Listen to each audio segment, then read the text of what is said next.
Buckle up. You are listening to Musicians and Beyond with Mark Lawhorn and Jonn Savannah, where we bring you the backstage info on the life, the lyrics, and the long journeys of the music industry. Mark, last week we had Tyson Haynes. Tyson Haynes from Canada, who found his way to Nashville. Thank God he traveled to Nashville, didn't like the scene up in Canada, and wanted to do a little bit more. He ventured down, and he has made it in my book. Anyone who hasn't heard the episode, go back to episode 95 and check out Tyson Haynes. And if you get a chance and you're in Nashville, find him when he's playing at Lucky Bastards down on Broadway. You will not be disappointed. He is one hell of a performer. He really is. He really is. And today's performer is awesome as well. But before we get to our performer, I want to dedicate this whole podcast to David Sanborn, who passed away today. He was a Grammy winner, saxophone player, and he was a huge influence on today's guest. The reason he played the sax. Yeah. So I want to introduce, ladies and gentlemen, Jonn Savannah. Hi. Hi. Jonn, welcome. Thanks for coming in, man. It's a pleasure. Yeah, the Dave Sanborn thing hit hard because he definitely, when he came on the scene, there was no one really had that sound. So it was just, it's devastating. I met him once. I didn't even realize I was in the band on stage with him. He was part of a horn section for the Nelson Mandela Festival I did when they were trying to get him out. And yeah, I've got a picture of a kind of slightly out of focus picture of me with him, and it's so long ago, but it's like, oh my God, I'm standing next to someone who I really revere. So it's tough. That's a tough one. Yeah, that is tough. And I'm no sax player, but yeah, it's put me on that road. It's a tragedy for the whole music. And we are very sorry to hear that. Do something real quick because people at home are going to be wondering, right? Some people are going to recognize him. Some people are going to know the bands that he's played in, but they may know him by another name. So early on, he played in the Sinceros. He played with the Squeeze. He played with a few others. But at some point, you changed your name from Jonn Snow to Jonn Savannah. And how did that occur and why? So I never really liked the name. I'm actually born Donald Harry Snow, and Donald Duck, Harry Hare. Donald also has some other meanings in the UK, which answer the rhyming slang. If anyone knows rhyming slang, you can figure out what it is. And having the surname Snow, the second name Snow, there were so many people called Snow in the music industry. Mark Snow, Matt Snow, all these people called Snow. And for me, Don Snow always sounded like a plumber's name. Nothing against plumbers, but it always sounded a little bit like Don Snow's coming to do the plumbing. So I was never a big fan of it, although my parents obviously were. So a couple of guys were producing some tracks for me, with me, and the tracks that were ending up sounding like a more kind of American 80s rock band kind of thing. And they said, Don Snow, it doesn't fit. I said, well, maybe I'll change my name. And they're like, would you? I said, yeah, why not? I've always wanted to. So at the time I thought, album cover, Jonn Savannah Snow, hyphenated. I could have two N's in Jonn, two N's in Savannah. It's going to look great on the album cover. And they're like, yeah, that's awesome. So I'm like, all right, I'll change my name. And they're thinking, yeah, he won't. So I did. The next day, I thought, that's it. I said to everyone, change my name, Jonn Savannah Snow. And they're like, excuse me. Yeah, call me John from now. And they're like, sling your up, mate. We're not doing it. I said, yeah, no, I'm John. I was working with Van Morrison at the time, and he introduces whoever does the solo, he introduces them after it. Yeah, Ronnie Johnson on guitar, Ronnie Johnson. Yeah, Nicky Scott. It's all this kind of stuff in it. And Don Snow, Hammond, Don Snow, keyboards, So I said to the musical director in the band, could you let Van know? Because he was sort of rarefied air most of the time. We didn't really hang with him. Let him know I've changed my name to Jonn Savannah Snow. And he said, sorry, you did what? I said, yeah, I've changed my name legally to Jonn Savannah Snow, which I hadn't done at the time. So I get on stage and, he points at me and he goes, do a solo. So I do a solo and he goes, Jonn stand. Next time, I said, do a solo. Jonn Savannah, Snow. He couldn't get it. So at the end of the gig, I went up to him and said, look, just Jonn Savannah. Just say Jonn Savannah. Oh, that's easy, Jonn Savannah. Okay. So from then on, Jonn Savannah. So I thought, you know what? That's a lot. It's a little less unwieldy. So you were in Squeeze? I was in Squeeze 3 different times.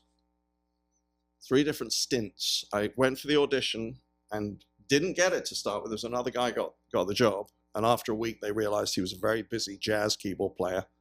So I got the call back and then got in the band and did the Sweets from a Stranger album with them, with Black Coffee in Bed and various other things. And Annie Get You Gone was another track that we did. Toured with them for a couple of years. That was 81, I think, to 83. And then they split the band up, which was fatal because they were just cresting at that point. Yeah. And then I met Glenn Tilbrook from the band sometime afterwards, just chance meeting in the street in London. And he said, hey, you know, do you fancy doing some work? I said, yeah, it'd be great. Toured the Play album, which was really good. And he actually let me play some guitar, which was unheard of because he's a great guitar player, but he normally does everything. But there were a couple of tracks with acoustic guitar that he wanted to play and sing. And he said, would you play lead on it? I'm like, yeah. So that was fun. And then the third time I got a call for the Ridiculous album. We were doing some songwriting weeks and Glenn was there and we kind of chatted a little bit. He wrote some songs and said, you know, are you up for doing some stuff in the studio? I said, yeah. So I sang on the album, played a bit of piano. And then they were touring that. So we did the Ridiculous tour and I did that. I think it was about seven weeks or something, and that was it. I don't think I could be in Squeeze anymore. I've done it to death. So. Yeah. You mentioned the Squeeze at the height of really, you guys were really climbing and it was the height of the new wave. Yeah. Fit right into what you were doing. Yeah. Why break the band up then? I think that they've been touring and recording and playing constantly since they started. They just never really had a break. And there were some issues with personnel in the band. I'm not going to go into the details, but they thought if we're going to get rid of this person in the band, there's no one there from the original band. It's just me and Glenn and Chris are the only people left. But they said to me, look, we're going to reform in a couple of months and do a soul band. And at the time, it's like, oh, this is great. I love soul. That'd be fantastic. So they didn't want to just keep churning out. It took them 6 months before they regrouped. And everyone was like, what are you doing? The drummer went crazy saying, we've spent all this time and effort to get to this point, and now you're pulling the rug at the worst time. We'd just done Madison Square Garden, which sold out in 3 hours or something. We did Nassau Coliseum, all kinds of massive gigs. And then the Jamaica Sunsplash thing was the final gig. And then, you know, they got the Difford and Tilbrook thing together. Pino Palladino playing bass, who's awesome, ridiculous. He plays with John Mayer and whoever else now. Forgotten his name. D'Angelo. He was on that D'Angelo album. Great players in the band and everything. And I went in to start work on it, and I really didn't like the songs, and I couldn't put my hand on my heart and say I'm into this. So I told Chris the second day, I said, I can't do it. He said, you sure? I said, yeah, I can't. So there was a lot of personnel issues within the band, and it just wasn't really for me. But then, you know, if they called it Squeeze, and I think kept the name of Squeeze going, they might have, you know, salvaged some of that goodwill they had. But it took a, you know, then they had a big hit with Hourglass. I think after that, some years later, they kind of did more. But it's almost like they had that potential to be massive, and just pulled the rug at the wrong time. So. But they're still doing it. They're still doing gigs. They're still great live, and Glenn still sings great, and Chris's lyrics are like no one else. So, you know, I've got a lot of respect for what they've done through the years, and I'm glad I did it. But there was a point where I'm like, I can't play that song anymore. I can't play that song anymore. I can't. Yeah. You've been in touch with a lot of different genres. I mean, even Roger Daltrey. Yeah, I got a call to do his album. He did a solo album called, I can't remember what his first solo album was. It was fairly successful and fairly well kind of respected. And then he did doing a second solo album. I got the call to be in the band. Once again, phenomenal players. Tony Beard was playing drums and John Siegler playing bass. Clem Clemson was playing guitar. So really serious musicians. And we were in recording it for a couple of weeks, and I thought, I've got a perfect song for this album, because the songs that he was doing, in my opinion, my humble opinion, were crap. They really weren't very good at all. You know, and he'd have meetings and he'd say, oh, I'm playing. I'd listen to the songs going, that's just not very good. So I kept saying to him, I said, Roger, because I called him Roger. He said, Mr. Daltrey, I should have called him. Roger, I said, I've got a great song for you. He says, yeah, leave me alone. I said, no, I've got a really good song for you. He's like, yeah, whatever. So towards the end of the second week, he finally had a bit of downtime, and I had a cassette. That's how long ago it was. I said, look, you should hear this. This is perfect for you. And he's like, all right. Put it in, started listening. And he was like, this is really good. I said, I know. He said, this is perfect. So they recorded it. And that, for me, was kind of a high point of the album. They did a good version of it, different from the one that I'd already done in Germany for the German record company. But he got Clem Clemson to do the kind of big rock guitar thing and all the rest of it. So it was a great thing to be involved in. Yeah. You mentioned something that's really interesting when you have a song and you're hooked on it. It's your song, it's your baby, and you hand it to someone and they change it up a bit. You can appreciate that while still appreciating your version. Yes, there was. Probably shouldn't tell tales about that. He changed a couple of lines in the lyrics because he said there's one line that's like a needle in your side, and he didn't like the needle reference, and something else he wasn't too keen on. So he said, I've just changed a couple of lines. And I said, oh, it's fine. Great, no problem. So the album's finished. It's all mixed. It's ready to be put out. And I get a call from the accountant who was kind of looking after him at the time and said, yeah, he wants a quarter of the track. I said, what do you mean? Well, because he feels like he's part songwriter. I said, look, this is ridiculous. It's been released in Germany as a finished track. He changed a couple of lines, a couple of words here and there, nothing much, but no, that's ridiculous. He wasn't involved in songwriting at all. It was that, change a word, steal a third kind of thing that was going on. So, he's like, well, he wants a quarter. So I said, all right, we'll take it off the album then. What do you mean? I said, just, no. The answer is no. Put the phone down. So I get a call about 15 minutes later. He says, yeah, he just wants to put his name as a co-writer on the album. He's not bothered about percentage. I'm like, do whatever you want on the copy. We say whatever you like, but it's, I'm not a fan of that kind of thing. Right. If you write something, if you're in the room when it's being written, that's fine. But this kind of like, look, I've changed that word there. Well, what you've done isn't even as good as what I did. So, it's just the way the industry works. So. No, how much? That's a question I want to ask about how the industry works there, because it's an interesting point you bring up. The accountant calls you. How much do you think Roger actually had to say, I want money off of this? He probably wanted his name, and the accountant said, well, you should get a little bit of money out of this. I have no idea. That would be an interesting thing to learn. Later on, Roger looking at you go, I never asked for money. Well, when he watches this podcast, when Roger watches this, give me a call. Absolutely. Roger, reach out. Let us know the backside.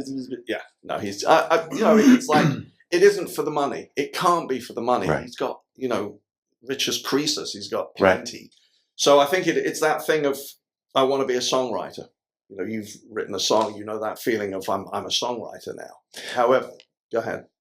Speaking of songwriting, now would be a good time if we heard some songwriting from Jonn Savannah. Let's do it. Let's hear one. What do you think you want to hear? I've heard he's got a great song about the backseat of a car called Billy and Jenny. All right, let's hear it. Jonn Savannah, Billy and Jenny.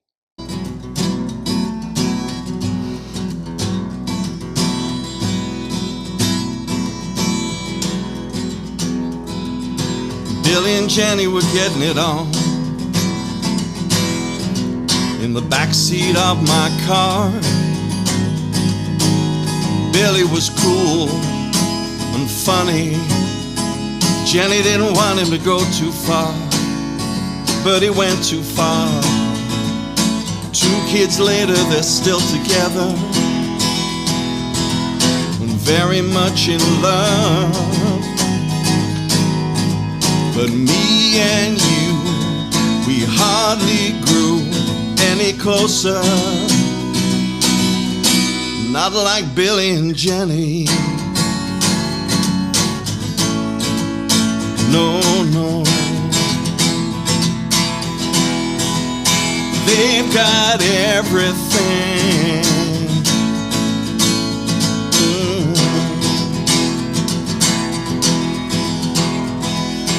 Billy got drunk at a high school dance. We tried to carry him home, but he acted tough and shrugged us off when picking fights in the parking lot. Ooh, and look what he got. 2 black eyes and a busted lip, and he carried them around like a trophy. Jenny loved him even more, but that's not how we were. Not like Billy and Jenny. No, no. They've got everything.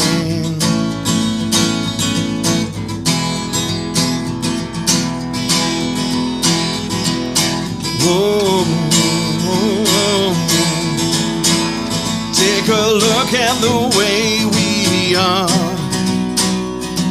Whoa. Are you happy with life so far? Yeah, but not like Billy and Jenny. No, no. 'Cause they've got everything.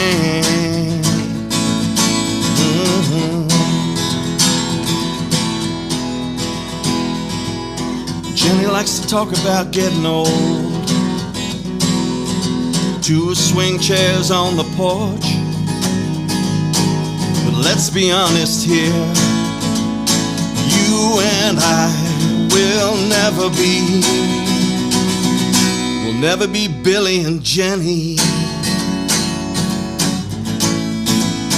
No, no. They've got everything.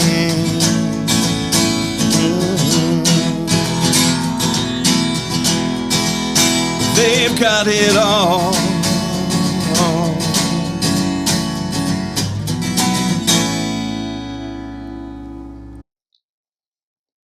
Jonn Savannah with Billy and Jenny. How did you come up with the lyrics for that one? Oh, that's interesting. The lyrics for Billy and Jenny, they just flowed into my head.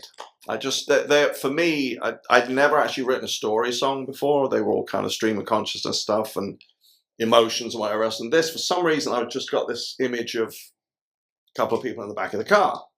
And then, a lot of people, it was at a songwriting week, and a lot of people were using people's names to, create the idea of a song, someone's name, the name of a famous person or whatever, a film star, pop star, whatever else, they're using people's names. And it just, Billy and Jenny. Oh, okay. I don't know anyone called, 2 people called Billy and Jenny, but it seemed to fit. And then the thing that was strange as well, it was a very Nashville-oriented songwriting week. A lot of the people there were from Nashville, and they have that particular way of storytelling, which I really didn't do as well. So I thought, all right, I'm kind of surrounded by it. Let me give it a try. And it started to take shape. And it's always had a bit of is the word dichotomy. The fact that the song, even though it's about Billy and Jenny, the other thing that's going on is that, yeah, but we're not like them. They've got everything. It's you and me. We haven't got that. We want that. We'll never be like them. They seem to be the golden children sort of thing. So I never knew whether it really worked. I still don't.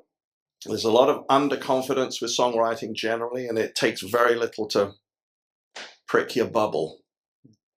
I think it was a great song, great story. Like, the way it starts out, you think that it's going to be a disaster. Yeah. And then by the end of the song, it's, true love forever. Yeah, so. they had a great life. And I'd never really got into that whole thing of, there was one, I think it was that particular time that I went, Chris Difford used to do these songwriting weeks. And I think one of the Nashville writers, I got to write with a couple of people there who really knew their craft. They're incredible writers. And I was playing a couple of songs, and the guy came up and he said, yeah, I wanted to say something about your songs. I'm like, what? And he said, no, the problem with your songs is that they have no furniture in them. I'm like, what are you talking about? He said, furniture, there's no objects, there's no things in them. They're all things you're thinking about, or wistful, reminiscences. He said, you want some things, you want a red guitar in there. You want, a blind man in the corner. I'm like, bing, it's off with a light bulb. And then it's like, yeah. And now I say to other people when I hear some of their songwriting, you got no furniture in it. They look at me with the same way that I looked at that guy. What do you mean?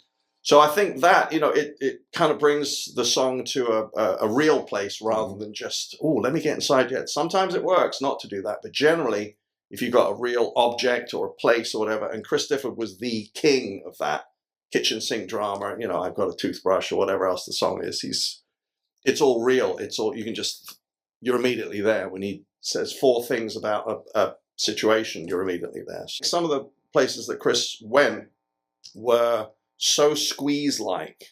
They were so kind of particular to that band. And though he's written for a lot of other people as well, and he can write across the board, there were several things. I got to look at a lot of his lyrics and wrote several songs with him. And there are certain things you think that's very kind of South London and, down a pub and have a few beers and everything. But he writes like no one else. He's a lyricist like nobody else I've ever come across. Elvis Costello has got that similar kind of thing. And Chris is like a faucet, a tap, as we call them in England. It's just like a faucet being turned. I've never seen anything like it. We'd write, and musical stuff would come together fairly quickly. And 10 minutes, you got a bit of an intro and a bit of a first verse going or whatever. And you look across, he's got 15 verses done in the same time as we've done that, and then he's got another 15, and they're all good. They all work, whether they're correct or you like them. It's like, well, they all scan, they all sit well. He's ridiculous. What's the very strangest one that you've come up with? Song or situation? Situation of thinking up a song. Of thinking one up. Well, I have one thing with Lamont Dozier from Dozier Holland, who wrote all those great Motown hits. And I got a call from his manager at the time, said he needs a piano player. He wants to just write, but he wants someone just to kind of flesh things out. So I said, yeah, fine. Nice guy, just sitting, I've got this idea, play this, or do a chord here, whatever. He said, that's fine. He's writing stuff down. And I'm starving. At the time, it's like, feed me. I'm falling over here. I've got to have something to eat. Nothing. He's not stopping. It's going straight through. And I think the second day when I went in, I brought a thermos of soup because I'm like, dude, I can't go 11 hours without eating. Anyway. So the second day he's working on some, I got a few chords going for him. He's saying, oh, do that and do a G sharp there, whatever. And then he said, yeah, I'm kind of stumped. And I said, well, you could do this. How about that? How about this? I thought, I'm co-writing this song. I wrote the chords for the chorus. I wrote the chords for the bridge, and I wrote the chords for the end of the verse. I thought, hey, this is pretty good. Things finished. He said, yeah, that's great. That's really good. So finished the song and everything. I'm thinking, all right, called the management up. Said, I want to discuss what the split should be on that song. He said, what are you talking about? I said, well, I co-wrote one of the songs. He said, but he's Lamont Dozier. No, you didn't. So what are you talking about? He said, no. Invisible by Alison Moyet, #1 hit in the UK. No kidding. That's my part of that's mine. So you get used to that kind of rip-off and injustice and thinking, well, you can't do a thing about it at the time. Yes, he's Lamont Dozier and I'm not. So that was pretty strange. But yeah, there's pretty crappy thing to do to someone. Yeah, it's par for the course.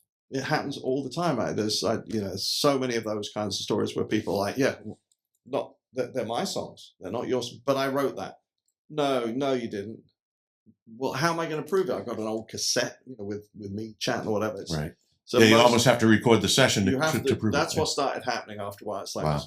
Put that up, put it in record. Yeah. Put another one in, just keep recording. You wrote a song that I absolutely love. I think it's a great song. Waterfall. How did you come up with the lyrics in the song? That was another songwriting week. Same thing. Another story song for me, which is, when I thought about doing this, I'm not really a front man generally. So it's like, all right, well, let me play some songs and sing. And it tends to be covers, and other people say, oh, I can do a version of that, version of that. I thought, well, I should be doing some of my own stuff as well. But apart from a few songs, they're more kind of orchestrated, and when they were recorded, they got parts that made them work. And to do them just on a piano or just on a guitar, it was a lot more difficult. And I thought, well, that one works, this one works. But that whole thing of, I still think it's one of my favorite lines in Blowing My Own Trumpet. I let you ride my bicycle with a saddle way down low. I mean, that for me was like, oh, look, I can see that. I can actually see that physically happening. That's the furniture. There's the furniture. So that's the whole Nashville influence there. That it just came out.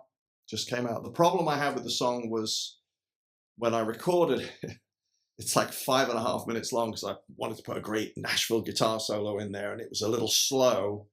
And I'm thinking, yeah, this really drags. And I, at the time, couldn't figure out a way of saying, cut this, cut that. Now, I think I edit better than I did. Back then, it was like, I don't know what to do.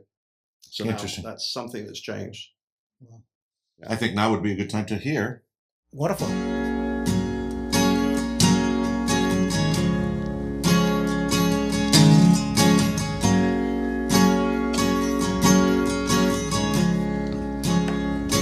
Down a dusty little back road, There's a place we used to go. We'd be sitting by the fireside, watch the candles burning low. And I would tell you stories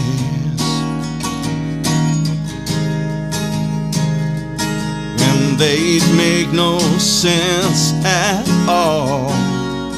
And I would always picture you standing by the waterfall.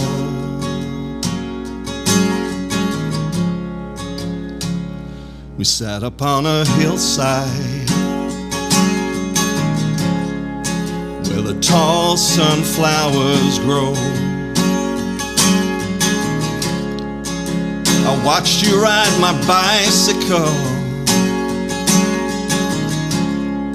with the saddle way down low.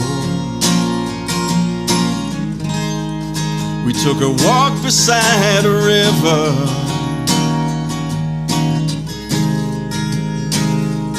where the willow leaves would fall, and I would always picture you standing by the waterfall.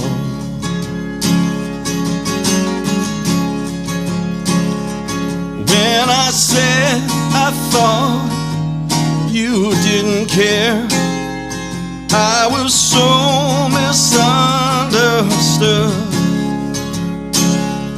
Now I know that I have lost your love for good. But still I hear your footsteps as they echo down that hall. Now I will never be with you, standing by the waterfall. No, I will never be with you.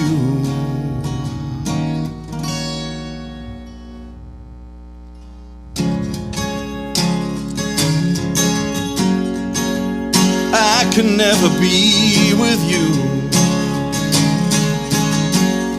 standing by the waterfall. I will never be with you, standing by the waterfall.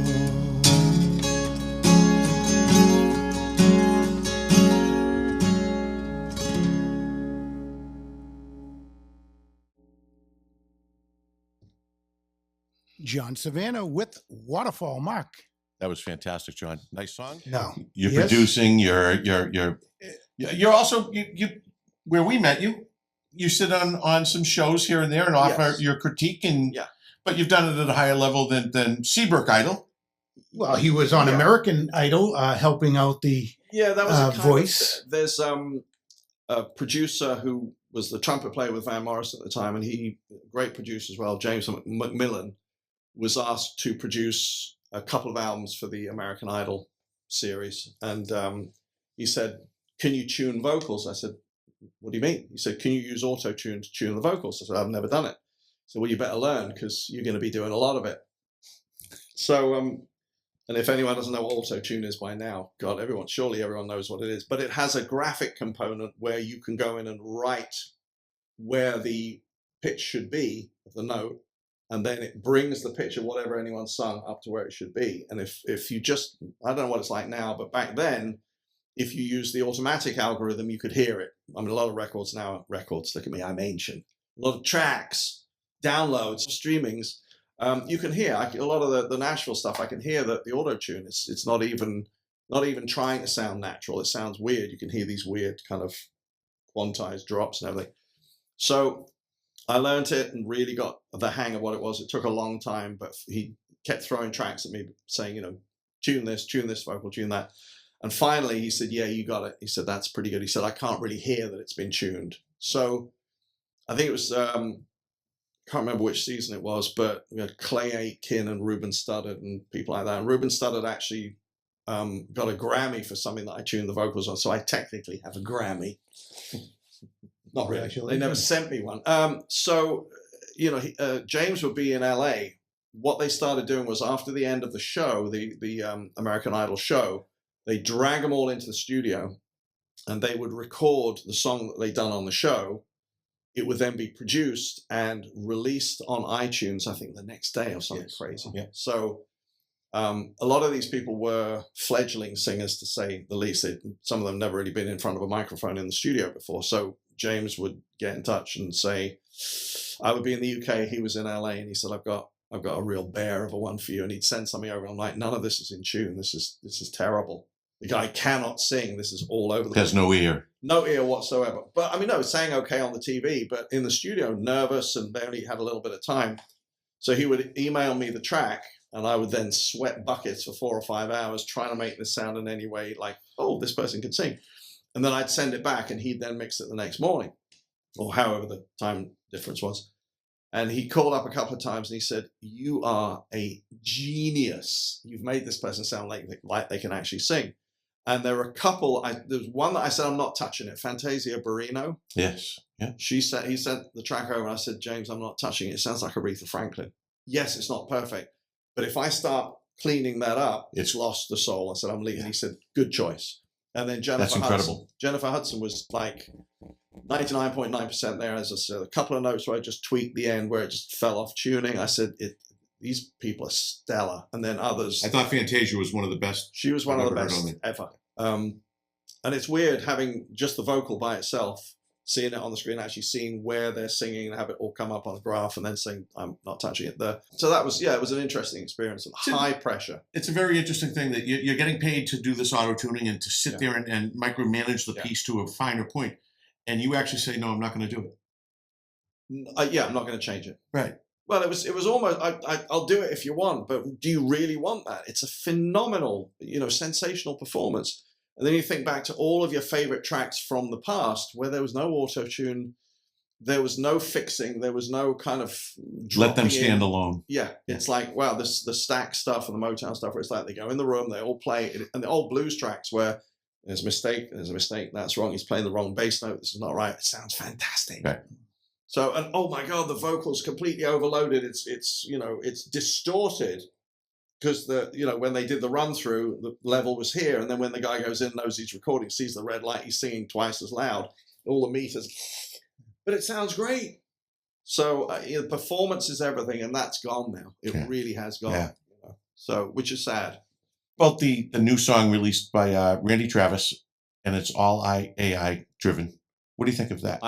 Haven't heard it, don't know about it. Randy so Travis? He can't sing. He can't talk anymore. Yeah. So they used AI in the studio, and he took part in helping to incorporate and change it where he wants it. But it's all. It's amazing. It's incredible in one sense. But it's also scary. Is it real? is that real music? Yeah. Well, at that point where I think it's a Japanese show where they have a 12-foot hologram and that's the artist and it's all generated, it's all fake, there's not a real person. Incredible. And they've released tracks and they have fans and it's like it ain't the music industry that I was involved with. It's that's what older people generally say is like, well, back in my day we used to have to but I worry about the next 10 years when AI really starts to kick in and it's like, all right, I can't tell the difference. I'm going to throw a softball of a segue out there for Jonn. And speaking of AI and at some point you're going to be looking back, wishing you could say, if that song was mine. It's pretty good, Mark. That was good. You knew that's one of my favorite Jonn Savannah songs. So I would like, Jonn, if you would play If Your Heart Was Mine. That would be appreciated. I will. All right. Jonn Savannah.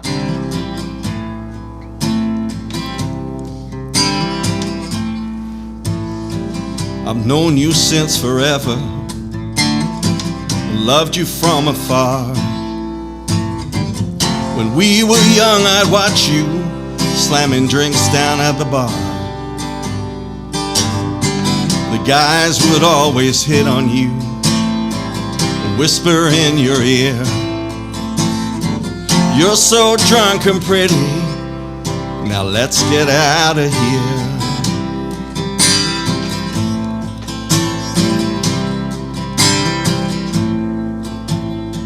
Trying to find a hero in that ship of fools.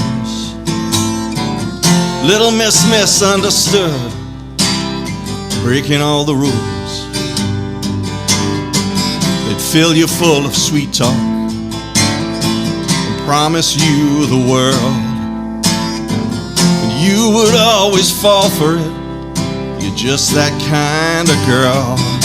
So let me have one more drink, then you can drive my car, and I could see your paper heart burning in a jar. You got treated bad, it happened every time. I would never break your heart if your heart was mine.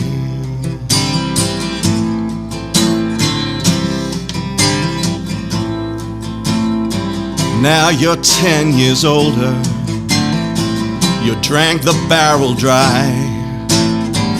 One too many one nights, and no tears left to cry. I watched 1,000 devils try to leave their mark on you. You made 1,000 wishes, but none of them came true. So let me have one more drink, then you can drive my car. I could see your paper heart burning in a jar. You got treated bad, it happened every time, but I could never break your heart if your heart was mine. I saw you half-past broken, thinking you could not be saved. Now that clock is ticking, I regret how you behaved. You can drink my whiskey, but I can drink your wine. You know I'd never break your heart if your heart was mine. So let me have one more drink, then you can drive my car. I can mend your broken heart, 'cause I know who you are.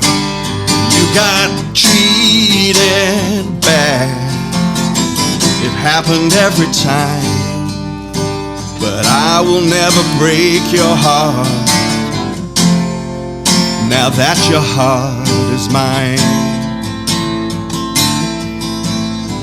I will never break your heart now that your heart is mine.